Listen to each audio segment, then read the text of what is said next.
Back from the dead.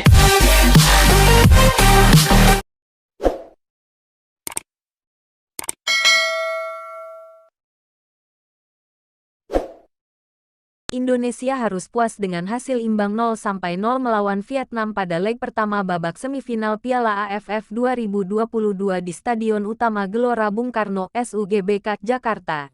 Jumat tanggal 6 Januari tahun 2023. Lagi-lagi penyelesaian akhir masih jadi pekerjaan rumah bagi skuad Garuda.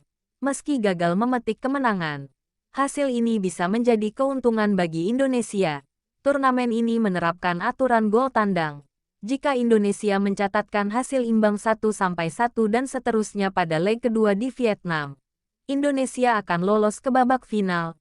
Jika pertandingan leg kedua berakhir skor 0-0, untuk menentukan pemenang, akan melalui perpanjangan waktu 2 kali 15 menit dan tendangan penalti. Jika diperlukan, pelatih tim nasional Indonesia Shin Tae-yong berterima kasih dengan kerja keras yang ditunjukkan pemain. Di sisi lain, ia juga sangat menyayangkan banyaknya peluang yang tidak bisa dimanfaatkan. Secara keseluruhan permainan baik, tetapi sangat sayang, ada peluang-peluang yang tidak bisa dimanfaatkan. Namun, saya tegaskan kedua tim bermain sangat bagus, ujarnya seusai pertandingan. Menurut Shin, banyak hal yang mungkin bisa terjadi di lapangan.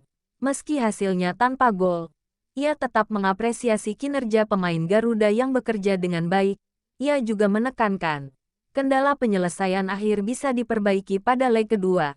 Secara mental maupun fisik semuanya sangat berbeda dari sebelumnya.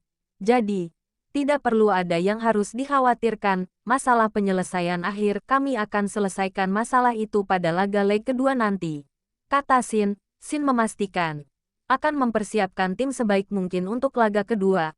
Hasil pertandingan yang nanti akan berbicara.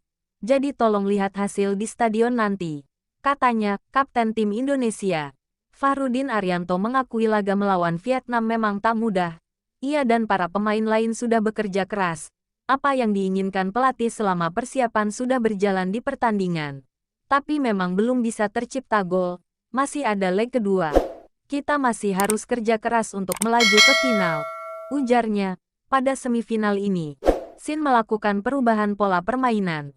Dia menurunkan penyerang tunggal dan menempatkan 3 center back di pertahanan. Vietnam yang tampil agresif membuat para pemain Indonesia sedikit kesulitan mengambil alih kontrol pertandingan. The Golden Stars pun lebih banyak mendominasi permainan pada babak pertama. Indonesia lebih memilih bermain efisien, namun banyak peluang tercipta, baik dari serangan balik maupun hasil umpan terobosan. Hanya performa kiper Vietnam, Dang Van Lem, mampu mematahkan 3 peluang emas Indonesia. Begitu pula sebaliknya, performa apik 3 pemain belakang timnas juga membuat serangan Vietnam dapat dipatahkan. Alhasil, meski ada tambahan waktu dunia menit, belum ada gol yang dihasilkan dari kedua tim. Memasuki babak kedua, Indonesia mencoba meningkatkan intensitas serangan. Lagi-lagi, kendalanya masih sama, yakni belum berhasil mengonversi peluang menjadi gol. Padahal pertahanan Vietnam tidak terlalu rapat. Shin melakukan 3 pergantian langsung saat permainan masuk extra time. Hanya, langkah itu belum membuahkan hasil, hingga peluit panjang ditiupkan wasit Omar Mubarak Mazarowa Al-Yaqoubi dari Oman. Hasil pertandingan tetap 0-0. Secara statistik, Vietnam menguasai permainan dengan penguasaan bola 58%, berbanding dengan 42% milik Indonesia. Namun, Indonesia mencatatkan peluang lebih banyak. Ada 3 tendangan ke gawang, sementara Vietnam 1 peluang. Meski gagal menang, pelatih Vietnam Park Hang-seo mengatakan target mereka tercapai, yakni tidak memberikan kemenangan kepada Indonesia. Dia mengatakan, Vietnam sebenarnya lebih baik di laga ini karena mampu mengontrol pertandingan. Menghadapi Indonesia selalu sulit, Indonesia tim kuat. Tapi saya pikir kami lebih kuat, Indonesia bagus.